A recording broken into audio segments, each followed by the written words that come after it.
Welcome to Remade in America. I'm Pattison.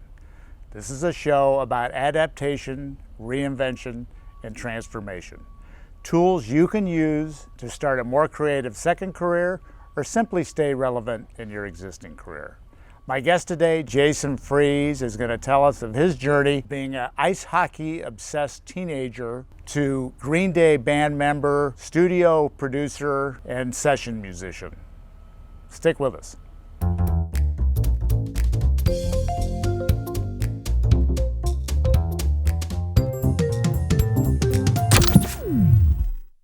So Jason, thanks for joining me. Thank you. Really appreciate you taking the time. Absolutely. You're a busy guy. Yeah. You got a lot going on. And we're here in your childhood home. Yeah. A good part of your childhood, at least. Yeah, absolutely. And you had to grow up, or got to grow up. I shouldn't say had to grow up, but you got to grow up we really haven't grown up much. with this kind of insanity. It's like a gym. It's like man. come on over. Gym for musicians. Come on over and do this. Yeah. So since you mentioned your teen years, tell me a little bit about kind of getting into music. And I know your story is one that you kind of, because the family was so invested in music, you didn't necessarily want to go that route. Yeah, I grew up with both of my parents being musicians, and so there's just instruments everywhere, and you just grabbed whatever on the floor, and you just tried to figure out how to play it. Yeah. And then my brother played drums. Well, Yeah. my brother and I were forced to take piano lessons from our mother. Ooh, how fun! At a young age, which that's never fun. Yeah. So that only lasted for maybe a couple years, maybe. Right. At the most, and then we both were like, we don't want to do this anymore. Right. And then my brother started playing drums, and then right away it was like he was like this child prodigy, and he had his own TV commercial on Nickelodeon MTV when he was like 12 years old. I'm like, I don't even want to play any music, let alone the drums, because this is a losing battle. Who wants to go up it's like, against I'm just gonna be that, compared to him the whole time. I was yeah. like, I don't want to do that. That sounds horrible. So Yeah. I'll play ice hockey. I like ice hockey. I really want to play that. That's it. So I, became completely consumed in ice hockey and would skate every single day, like almost 7 days a week. Wow. And would go to Minnesota for camp every summer, and I got so into it, man. I was 11 years old playing in Germany, and then all the rinks started closing down. And why was that? Because at that point, Wasn't supported. Californians went to a hockey game to see a fight, not to see a game. Right. And then all the rinks were closing down, and I got forced to quit. So I watched this kid play a saxophone solo at the junior high. He was a year older than me, and I went, wow, that kid is awesome, and I can do that. I know I can do that. And So like seventh grade? Seventh grade. Yeah. And so I was 11 years old, and my dad and I were at a Corvette swap meet. Some guy was selling this old Conn saxophone, and I still have it. It ended up being, it's a phenomenal horn. It's in amazing condition. It's like the same model Charlie Parker played. And we bought it for $100 at the Corvette swap meet. Wow. My dad's like, if I buy this for you, we'll get it fixed and you can learn how to play. I said, all right. Yeah. So we bought it, and I practiced 4 hours a day. That's amazing. You mentioned that to me when we were talking, and how did you get? I mean, where did that discipline come from? Did it come from? It wasn't so much discipline. It was just it's all I wanted to do. It was urge. Yeah. It was urge. It was like it's all I wanted to do. Wow. And so because of that, I was. It wasn't a job to me. It wasn't like I got to go practice. So it that was like, pleasure. They had to tell me to stop practicing. Wow. So while my other friends were out playing, I was practicing, and from me picking up the horn at the end of my 7th grade year, just in that 2.5 months of practicing 4.5 hours a day, I made first chair in the jazz band the following year. Wow. Well, the following year, 3 months later. You know what I mean? It was like I literally. Talent has something to do with it, but practicing has as much. Well, it's a 10,000 hours thing. Yeah. They talk. I can guarantee you there weren't any other junior high kids practicing 4 hours a day. Yeah. You know what I mean? I was. Yeah. So, I always say you get so far with talent, and then, you have to practice, period. That's amazing. You know, there's just no way you're going to become really good at what you're doing off of talent alone. Yeah. Talent gets you to a was certain some level. of that modeling, seeing that in your family, or you just My had brother that practiced urge? a ton, and my dad and my mom. My mom played piano every single night when my brother and I went to bed. Okay. So you. My dad practiced a ton, and my brother practiced every day. But it wasn't like they're doing it, so I have to do it. Right. It was just like that's what That you was do. your man. urge. It That was, was your you know, urge. it was, you know, where I'm sure certain kids that don't have musicians in their family that go, I'm going to play electric guitar and I'm going to, you know, start a band. They've never seen that whole side of music where you really have to study and you have to practice and you have to take from people. That's all I knew because that's all I saw. Right. Yeah. And thank God, because years later, here I am, and without that, there's no way I'd be standing here. Yeah, you wouldn't have the craft. And when you were playing and you got into the honor orchestras and whatnot, was there any thought that this was a way to make a living back then? Yeah, of course. But then I got to this point where, I'll just be really honest, when you're a sax player, if you're going to make a living as a sax player, you got to be really good at flute and really good at clarinet, and I hate both of those instruments. Oh, that's interesting. And I was like, there's no way that I'm going to sit here and practice 4 hours a day on clarinet and flute. So you knew immediately that you wanted to make a living doing this. What was the first thought as to how to make a living? You know, Because I know you did some music education and. Yeah, well, at this point, by the time I got into college, I was already gigging so much. I was already making a decent living. Wow. You know, Okay. and I'd saved up a ton of money, and I bought a convertible Mustang, and you know what I mean. It's like for my age, I was doing well. You know, I had other friends that didn't have a car until they were 25, and I had a convertible Mustang when I was 16. Right. You know, so it was like I was gigging. My dad hires people, bands and musicians, so my dad would throw me gigs, and through my dad throwing me gigs, I would meet other. So you were already making a good living doing gigs. Yeah. And then just in terms of like, okay, what's my day-to-day going to be? When did that start kind of gelling in your head? You know, I Or don't know did if it it just ever happen? did gel in my head. Just kinda I happened? think, you know, I was going to college and I was playing. I was going to college for music education, which in retrospect, I would have been miserable teaching. But Why do you it was say- kind of like why do you we're say going that? to college, because I honestly think that I was born. This sounds so stupid to say, but I was born to play and not teach. And then I got an offer to do an audition playing keyboards with Joe Walsh, and it was a closed audition. And a friend of mine that I knew that I was playing guitar and singing in a punk band. How old would you have been? 20. Yeah. Wow. And the bass player was a tech for the Eagles Okay. in my punk band. He was just a tech. Wow. And he said to me, hey, you know, I've heard you play keyboards. You know, I definitely think you could do this gig. Do you want to? There's a closed audition for Joe Walsh. Do you want to do it? I said, sure. So he said, it's a Hammond B3 gig. Do you know how to play Hammond B3? And I loved Hammond B3, but I'd never really played one. Yeah. And he said, I have one at my studio. Go to the local, you know, music store, back then when they had record stores, and buy a whole bunch of Jimmy Smith albums and figure out all the tricks, and then your audition's on Thursday. And I said, okay. So I bought all these Jimmy Smith albums. I went to his studio every day and learned how to manipulate all the drawbars and the Leslie and, you know, figured out how to do it all. And then Thursday I had my audition and he gave me the gig right then. And I played with him for like 3 years. And the lesson behind that, just even though you don't know how to do it, Yeah, go man. for it. Fake your way. Fake it. You know, the greatest thing was at the audition, we played, and then he said, we were playing this blues, and he goes, okay, I want you to take this solo, man. And I was like, okay, great. I took the solo, and the whole time I'm just sitting there going, stylistically, this is probably not the kind of solo that should be played on a Hammond B3. I'm playing more jazz right now and not rock and roll and blues Right. like I should be playing on this instrument. Right. And we went to sushi that night, and I'm sitting next to Joe Walsh, and he turned to me and he goes, I just want to let you know, man. He goes, your solo was just phenomenal today. And I was just sitting there in my head going, I can't believe you just said that. I thought it was horrible. Yeah. But, you know. You don't know. Yeah. You don't Fake know. it till you make it. Yeah. Yeah. No. I mean, that's. I love that story. So then you went on tour. Toured with Joe for like 3 years and had a 3 blast. years, yeah. And then I got a call. We had been home off tour for a while, and the Eagles were gearing up to do stuff. Mm-hmm. And so I got a call to do an audition, a closed audition for the Goo Goo Dolls, that band, Okay. Goo Goo Dolls. And they said, would you be interested in taking this audition? I said, sure. And again, it was Hammond B3. And they said, we know you play Hammond B3 because you play with Joe Walsh. You're And I was like, famous for yeah, that. man, that's my gig. I play Hammond B3. Been thinking about that since I was 4 years old. Yeah, man. So I took the audition and I got the gig, and then I played with Goo Goo Dolls for like 4 years. Wow.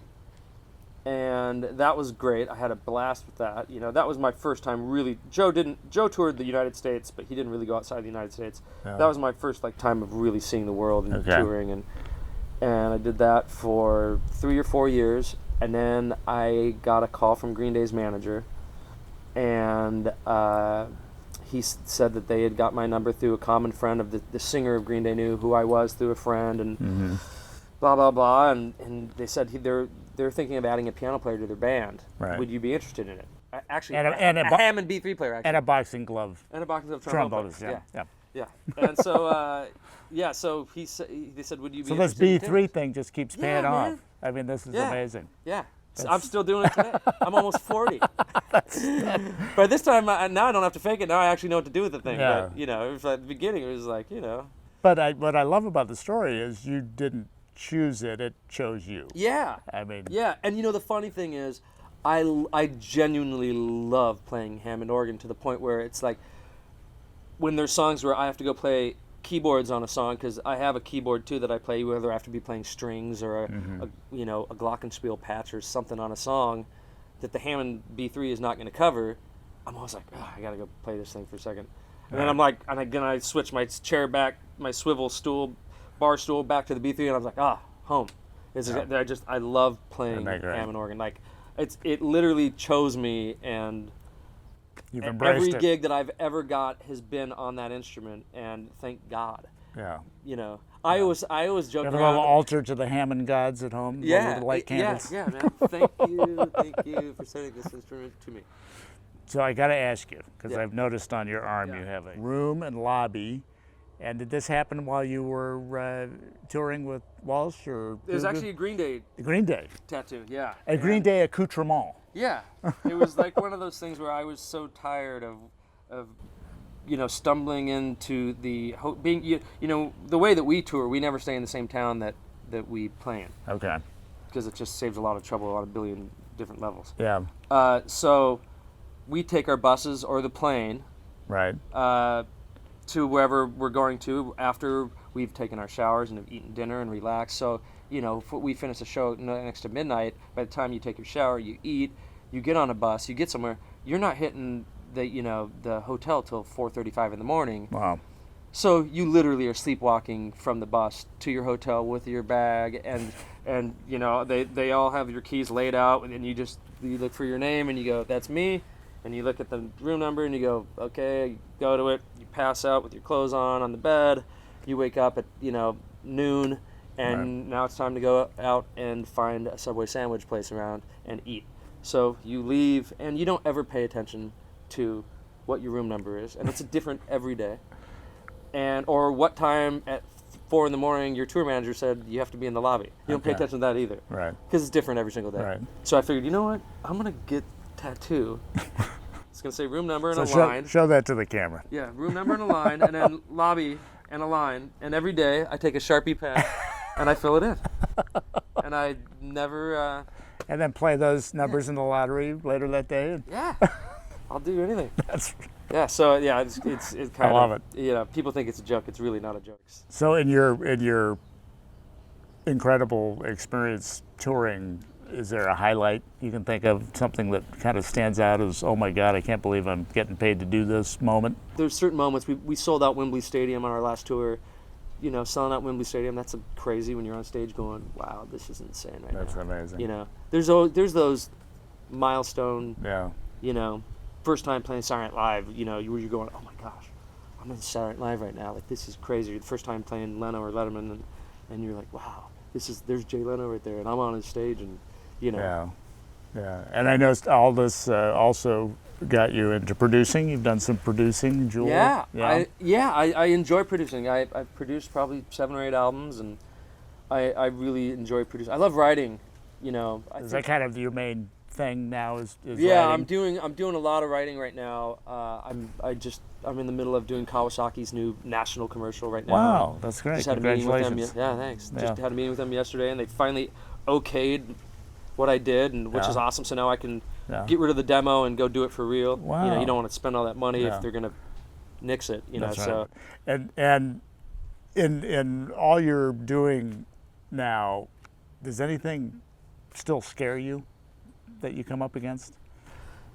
I don't think, you know, I think as a musician you're always scared. Okay. Because even though you can be in the biggest band in the world, something could happen tomorrow and things could stop. Okay. You know what I mean? And then you sit there and go, because I'm a musician and because I'm at the level that I'm at, to try and keep at the level that I'm at, being in one of the biggest rock bands like around right now, period. I mean, we've sold over 70 million albums worldwide, you know, so it's like to stay at that level as a side musician, it's not easy. You know, it's not easy staying at half that level. Right. So I think that's always in the back of your head. Now I have 2 little boys and, you know, a house and my wife and, you know, that before you have kids, I mean, you know, it's like you're just like, whatever happens, I roll with it. But when you have kids, you're like, no, it's like if something happens, there's some serious soul searching gonna happen. You know what I mean? It's like where before you're like, you know, it'll just make ends meet and whatever happens. All right. Yeah. But now with kids in the mix, you're like, So I think that always scares me. And in terms of kind of, and it was interesting you mentioned, you know, rough ages for you and Green Day. I mean, you guys are kind of old to be doing this, well, right? The band's been together for 22 years, 23 years. Yeah. I've been in the band for 10 years. So the fact that you're still so popular with such a young, and I mean, you got a pretty we like diverse. each other. That's the great? deal. You know, we treat it as a business. Yeah. We don't go do drugs and we don't get wasted before a show or after a show. You know what I mean? It's like, well, drink some beers and stuff, but it's like everyone's married with kids at this point. It's like we're not 18 years old doing this for our first time in a van. Right. You know, it's such a big machine that we treat it like a machine. We don't treat it like, hey, let's go out and get wasted and go play some rock and roll. It's like, which a lot of bands do. Right. We don't. We treat it like it's a business, because it is a business. It's a multi-million-dollar making business with 40 employees, and you know, and you want to continue to play forever. Yeah. So if you want to do that, you have to like each other. You have to give each other room. You know, you're with each other 7 days a week, 24 hours a day when you're on the road. There's no break from each other, period. Yeah. Unless you're in your hotel room for 2 hours. So it's like you have to learn how to deal with all the other guys, and they have to learn how to deal with you. And we've learned how to do it, you know. And so far, so good, you know. Yeah. And so there's another Jason Freese out there that's in 7th grade, getting ready to hear somebody do a solo sax today. What's your advice to that young kid? I think that one thing that's been lost in music is the fact that nowadays everyone in music that's on VH1 on the radio is made by Disney or made by American Idol or The Voice, some winner of some show on TV. Mm-hmm. And with Pro Tools, the computer program that you record music on now, you can make any little kid sing in tune. You can make any drummer play in time. It's ruined music. It's ruined music. The days of bands like Led Zeppelin and the Who, those days are just kind of gone. You know, when you actually, in rock and roll, when you actually had to play your instruments, I can name on one hand how many bands that I truly think can play right now out of anybody that's on MTV or the radio. And that's sad. I mean, probably less than one hand. Wow. You know, where I think those guys can play.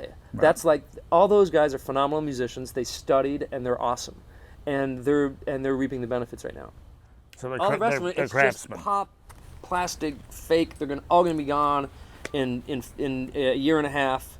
And so I think my advice to anyone young is take it seriously. Don't joke around with it. Take it seriously if you love it, and find someone in your area that teaches your instrument and practice, man. You have to. Else you're just going to be another one of those dudes that just played in that bad garage band that, you know, once you got to college, you all kind of broke up and you know, and now you work at Domino's. Right. Yeah. You know what I mean? It's like. Yeah. And I remember you saying when we had talked, you know, that you thought that one of your great lessons was to take every job. Yeah. I mean, I'm here because I took every gig. Right. I mean, the Joe Walsh gig that started the ball rolling. I mean, man, that started with me, joining a punk band with a guy, and I'm going, hey, do you want to play guitar in this band? I was like, and I was like, well, these guys are pretty good musicians. They're, yeah, I'll do it. That'll be fun. I like punk rock and whatever, and I play a little guitar. Yeah, let's do it. And I was like, I never passed up a gig. Like some of my biggest connections that I got, the guy that called me for the Goo Goo Dolls gig I was referred to him by a guy that I took a $100 recording session for in Garden Grove. Wow. You know what I mean? Yeah. I could have said $100. I'm not taking that session. Right. $250 and maybe we'll start to talk. But I went, no, I'll take it for $100. Yeah. I didn't pass up anything. Yeah. And because of that little tiny session in a guy's house in Garden Grove, he knew a guy that contracted young musicians. And he said, call this guy. But without that, if I didn't take that $100 gig, the Goo Goo Dolls would have never happened. The stars still yeah, I mean, it's like, you don't know where that take every gig. trap door is going to be. Our singer of Green Day always says, man, he's always like, I think a major reason why we are where we are, he says, we never turned down a gig. He goes, we would play cafeterias at community colleges. Right. He says, we never turned a gig down. We never turned down a backyard house party. We never turned anything down. He goes, we took every cable access show. It didn't matter how big, how small. We took everything. Yeah. And one thing leads to another. Just all it takes is that one guy in the back room going, my cousin needs to see this band. And then there you go. And there's your break. Amazing. Well, Jason Freese, thanks for being on. Thank I appreciate you. Absolutely. And now I know how to find my room in my lobby. You got to get one of these. First tattoo. Yeah. In a different language. Confuse everyone. It's artsy then. I love it. So I appreciate you being on. Absolutely. That was another incredible Remade story. We look forward to seeing you when we tell our next one. Thanks for joining us.